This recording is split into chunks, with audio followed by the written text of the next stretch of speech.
જો રસ્તા પર કોઈનો એક્સિડન્ટ થાય અને તમે એમની મદદ કરો ને તો તમને બે ફાયદા થશે. પહેલો તો તમે એક વ્યક્તિનો જીવ બચાવશો અને બીજો તમને એના માટે સરકાર તરફથી ઇનામ મળશે. હાય, હું છું હેલી.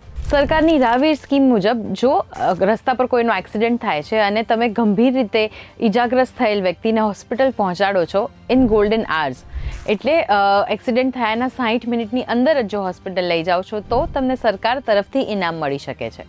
એક વ્યક્તિનો જીવ બચાવવા માટે તમને 25,000 સુધીની રકમ મળી શકે છે. હવે જો એક કરતાં વધારે વ્યક્તિ હોય એમને હેલ્પ કરવા માટે તો એ જે અમાઉન્ટ છે એ ઇક્વલી ડિવાઈડ થઈ જાય છે અને સાથે સર્ટિફિકેટ ઓફ અપ્રિશિએશન પણ મળે છે. યુઝ્યુઅલી જ્યારે ગંભીર એક્સિડન્ટ થાય ત્યારે લોકો ઊભા નથી રહેતા એમની મદદ કરવા માટે. બધાને એમ થાય કે ખોટા પોલીસના ધક્કા કોણ ખાય. બસ એ જ ફિયર અને હેઝિટેશન તમારામાં ના રહે એ માટે થઈને જ આ પ્રકારની સ્કીમ જે છે ગવર્મેન્ટે ઇન્ટ્રોડ્યુસ કરી છે. આ સ્કીમ એપ્રિલ 2025માં શરૂ થઈ હતી અને માર્ચ 2026 સુધી ચાલવાની છે. હવે આ હજી આગળ એક્સટેન્ડ થવાની છે કે નહીં એના વિશે સરકાર તરફથી હજી કોઈ ઇન્ફોર્મેશન નથી આપવામાં આવી. એક વ્યક્તિ વર્ષમાં મેક્સિમમ 5 વખત આ ઇનામ મેળવી શકે છે જો એ કોઈનો જીવ બચાવે તો તમારી થોડીક હિંમત કોઈનું જીવન બચાવી શકે છે. એટલે નેક્સ્ટ ટાઈમ તમે ક્યાંક ટ્રાવેલ કરતા હો અને કોઈ એક્સિડન્ટ જુઓ છો તો પ્લીઝ જઈને એમની મદદ કરજો અને રિયલ લાઈફ હીરો બનજો.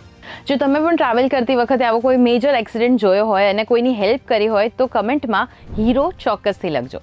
અને તમારા જે પણ ફ્રેન્ડ્સ ફેમિલી મેમ્બર્સ છે એ બધાની સાથે આ વિડીયો શેર કરી એમને પણ રિયલ લાઈફ હીરો બનવા માટે ઇન્સ્પાયર કરજો. અને આવી જ ઇન્ફોર્મેટિવ ન્યૂઝ માટે ગુજરાત સમાચારના પેજને ફોલો કરવાનું ના ભૂલતા.